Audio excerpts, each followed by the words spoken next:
Look at that butt. Look at that jiggle. He's got jiggles. He got bit. He's got the jiggles. You see the blood on his neck? Blood? He got bit by like a fly. That's a big fly. It's lumpy. It's probably like a little horse fly. Hi, Dad. Put it in water and then like sponge it. Where's my sponge? Oh, okay, I'll get that later. Oh, wait, but sponges are nice. Okay, I need you to stay ubu. Nathan, you're on Pony Watch. I'm on Pony Watch.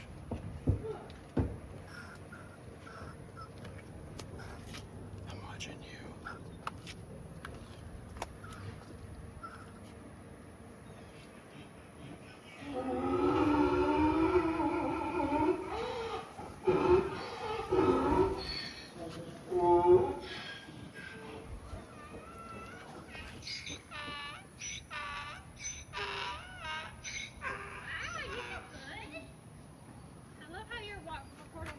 Not how well he's standing. He didn't even move. Look at that dog. He is standing very well.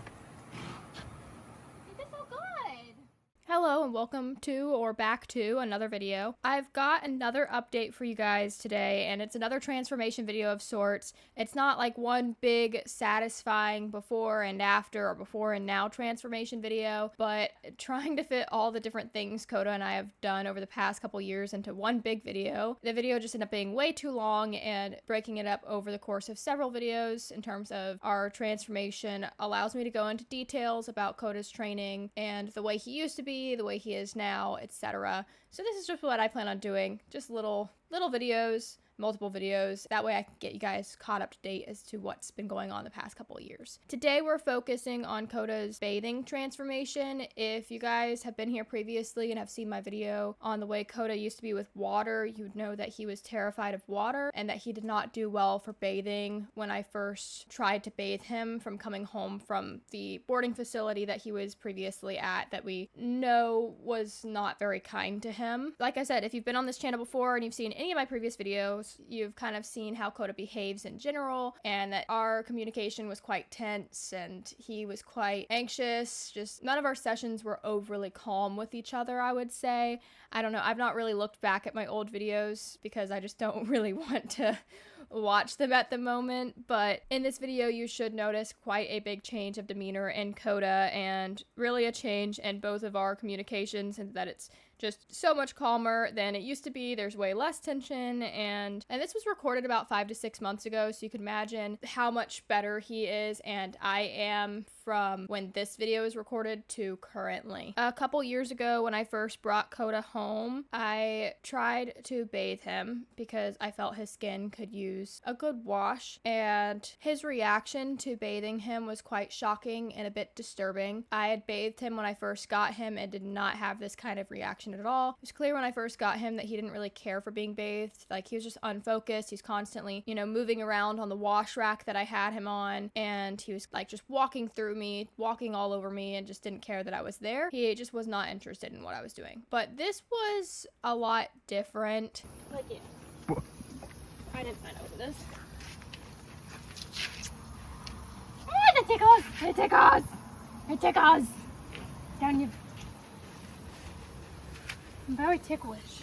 When I had begun to bathe him a couple years ago, when the water would touch him, he would start evading and kind of running away from the water. I should have known then that bathing him was not going to work, and I for some reason decided to put soap on him, and once I'd put the soap on him, he went straight up vertical, started rearing, and now at that point it was, well crap, I need to get this soap off of him because it's unhealthy to leave soap and soap scum sitting on a horse or any animal's skin and coat, so it needed to get off. So at this point now, it's going to be whether you like it or not, this soap is coming off, and I'm really sorry I did this to you. So when I first got Kota, I actually bathed him, and like I said, he did fine for it. So this sudden rearing and evading was very sudden, very significant, and weird. Just stand.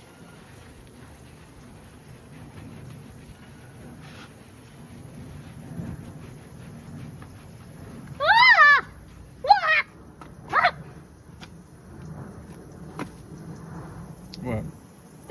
lost.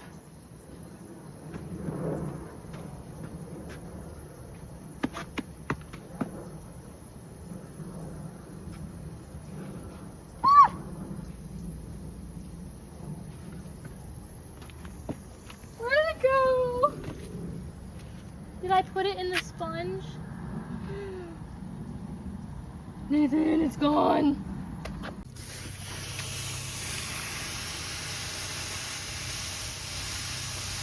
I don't know who that floss thinks he is.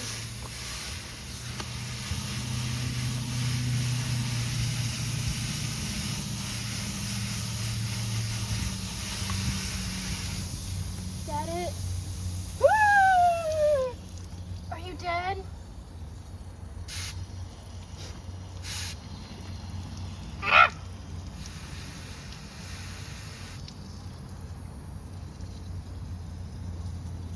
Hello? Oh my god, you're terrifying!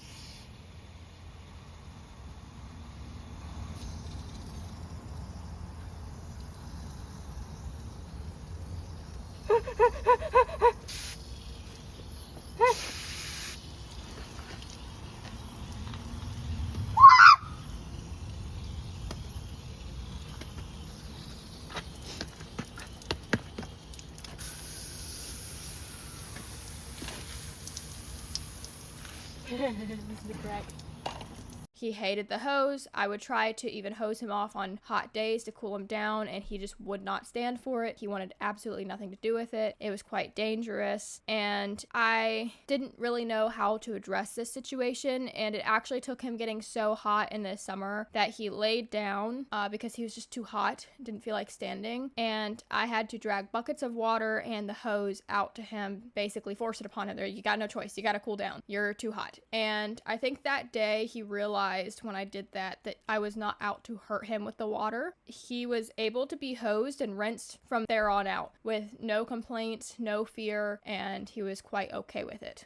So I am incredibly suspicious based off of the major switch he had from being okay to water to not at all, that someone had actually opened the hose on him when the water was hot at the boarding facility and scalded him with it. I don't have any evidence of that. It's just speculation. I don't know. The facility he was at was really physical with him and led him to become really aggressive and defensive. So I'm wondering if out of fear of him, the inexperienced farm hands opened the hose when he'd come near and sprayed him with it. They probably didn't really bother checking the temperature of the water before letting it out, and if you've let open a hose on a summer day that's been left to sit out for a while, you know just how hot that water can get. And his trough's hose was in direct sunlight with no shade at all. Again, speculation, I don't really know. Either way, it took him a long time to be relatively okay with water, and when I started bathing him again, I kept sessions as short as possible as to not overstimulate him, as he's quite evasive of soap still. I'm not sure what the issue with the soap was, but he can be really weird about products being put on him. I think it could be how sensitive his skin is. So I do try to make sure that I get soaps and sprays that are on the much gentler side for him. In this video, he's had, at this point, a handful of baths with me and regular rinsing to keep cool and remove sweat. So he was pretty much desensitized to all of this. So you can see that he just does not care in the video, that he's quite relaxed. At some points, he kind of starts walking away because he's just bored. He gets very bored.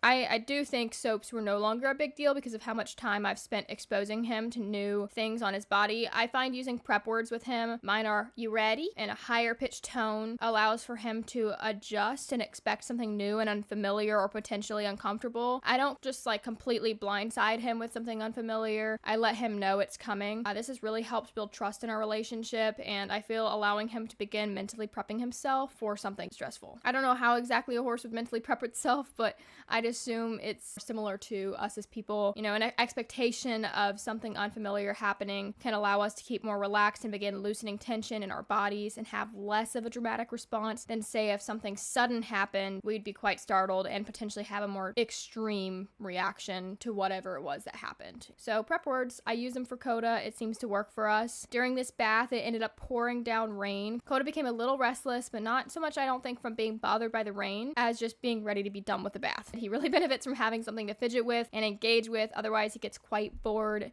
sitting in one spot. It was a really pretty sun shower and felt honestly really amazing in the heat. There was no thunder or lightning, so it didn't slow us down or stop us from finishing his bath. I used the Microtech shampoo by Equus for his bath. He was still clearing up from a previous fungal infection, so this was great for his extra sensitive skin. I also used some on his face. I usually would not use a soap on their face because of the runoff into their eyes, but supposedly this is safe to use on the face, and he really needed a face wash because his skin and coat health on his face was subpar, and he didn't care. There was no reaction to it being in his eyes. Like, he just didn't really care for the water on his face, which no horse really cares typically for water being on their face. There's some horses that are oddballs, I'd say, but Kota like tolerates it, but he didn't show any signs of being irritated by this product. I actually use quite a few of the Equus products because they smell quite pleasant and seem to be quite gentle on his skin. I'd honestly recommend them for any of you guys with sensitive skinned horses. They also have a really pleasant smell, and Kota cannot stand things that don't smell nice. So yeah, I don't know, he's a dork. He's very sensitive. I also used the Hairy Pony Silky Serum for Kota's mane and tail when his bath was finished. He has a long mane. I'm trying to keep his tail nice. I want his tail to grow in thicker. It's just a simple leave-in type conditioner thing. I really want to try some of their shampoos and conditioners as well. Their products seem quite gentle and pleasant. I used just about their entire grooming set, and I'm honestly madly in love with it.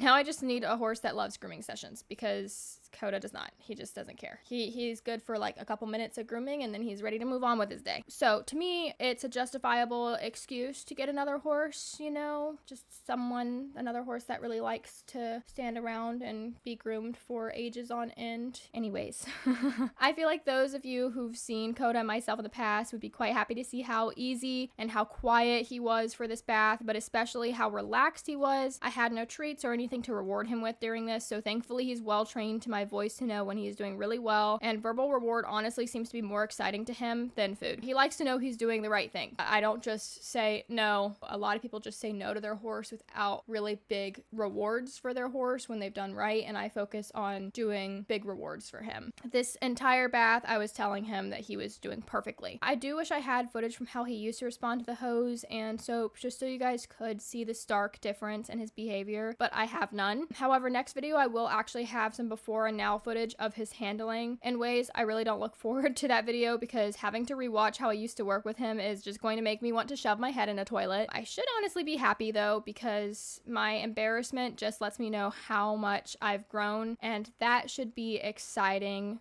rather than embarrassing. We all start somewhere. I hope you guys enjoyed watching Kota get a little bath, and will join me for next week's update and transformation video. Again, I'm sorry that I don't have a before and after for this, or a before and now for this, but I think the video is quite pretty in itself, and it just again shows how much more relaxed he is now in his handling with me. And again, this was about 5 to 6 months ago, so the difference to today is even bigger. So thank you guys for watching, and I hope you guys have a wonderful day. Goodbye.